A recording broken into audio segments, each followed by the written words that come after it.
Before you judge my family, Senator Sterling, have you explained why Julian's birth certificate lists Victoria as the mother?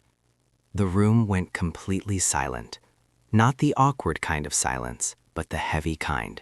The kind where people stop breathing for a second because they know something serious has just happened. Cameras froze, pens paused midair. Every eye in the room locked onto the same spot. What started as a routine press conference had just turned into something much bigger.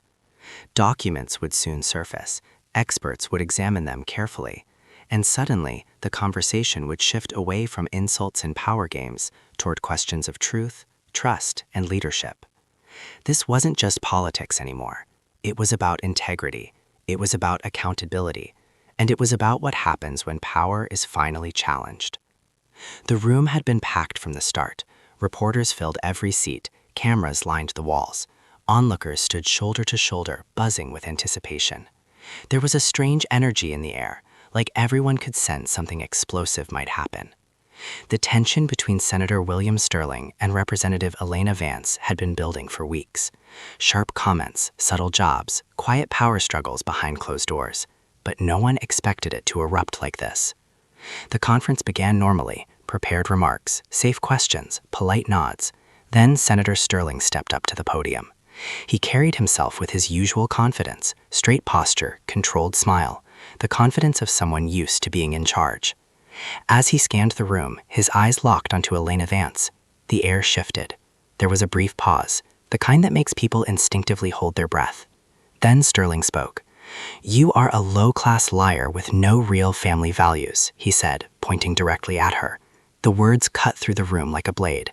Gasps followed instantly. Cameras flashed, microphones were raised. Some reporters froze, others scribbled furiously, trying to capture every word. Sterling wasn't done. "Just jealous," he continued, his voice loud and confident, "because you've got nothing but hot air." He leaned forward slightly, a smirk spreading across his face. He had used this tactic many times before. Personal attacks, public humiliation, pressure. He expected her to break. But Elena Vance didn't flinch. Not even a little. She stood still, calm, steady, her posture straight, her expression neutral. The corner of her mouth didn't move, her eyes didn't waver. She looked like a lighthouse standing firm in the middle of a storm. Slowly, every eye in the room began shifting from Sterling to her. There was curiosity now, anticipation. Something felt different. Vance didn't prepare for moments like this by memorizing insults or comebacks. She prepared by learning how to stay calm under pressure. She understood something many people don't. When someone tries to provoke you, reacting emotionally gives them control. Staying composed takes it away. She also knew the audience mattered more than the opponent. The people watching weren't just listening to words, they were judging behavior, character, leadership. And calmness in moments like this speaks louder than aggression. Sterling mistook her silence for weakness. He leaned in again. "You don't know what you're talking about," he said sharply. "You never have. Everyone sees it." His tone carried arrogance, the kind that comes from years of never being challenged. The insult was designed to shake her confidence and damage her credibility. But Vance remained still. She allowed the words to hang in the air.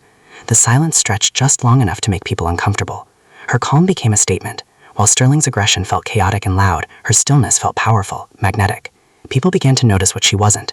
She wasn't defensive. She wasn't rattled. She wasn't intimidated. Inside, her thoughts were clear. Every word she would say had to matter. No shouting, no escalation, no emotional reaction. This wasn't about winning an argument. It was about controlling the narrative. The room seemed to hold its breath. Sterling, unaware that his attack was backfiring, kept pushing. Every second she stayed composed made him look more desperate. What he thought would weaken her was exposing his own behavior instead. Finally, when he paused, expecting her to crack, she spoke. She took a slow breath. "Senator," she said calmly, her voice steady and clear, "before you judge my family, maybe look at your own." Silence. Absolute silence. The words didn't need volume. They didn't need anger. They landed like a spark in dry grass. Cameras instantly shifted. Reporters exchanged shocked looks. Whispers began spreading across the room. Sterling's smirk vanished. His face flushed red. "That's nonsense," he stammered. "Lies." For the first time, his voice lacked confidence. He tried to regain control, but it was already gone. Vance hadn't shouted. She hadn't insulted him. She had simply asked a question. And that question changed everything. The energy in the room shifted instantly. What had been an attack on Vance became a spotlight on Sterling. People leaned forward. Phones were raised. Conversations whispered through the crowd. Sterling was now on the defensive. Vance continued calmly. "We've seen this before," she said. "Truth buried under noise and bluster, but facts have a way of coming out." Her voice didn't rise. There was no fear in it. Every word was measured. Every word carried weight. She wasn't humiliating him. She wasn't seeking applause. She was forcing accountability. Sterling tried to interrupt, but every interruption only highlighted the contrast between them. His aggression, her composure. The audience noticed. The narrative had shifted. Then something unexpected happened.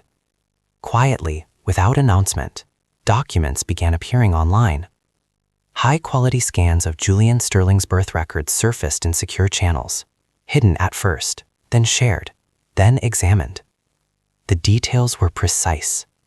The document listed Victoria Sterling as the mother, Senator William Sterling as the father. The birth date matched perfectly. Experts noticed immediately. At first, skepticism was natural. Claims like this demand proof.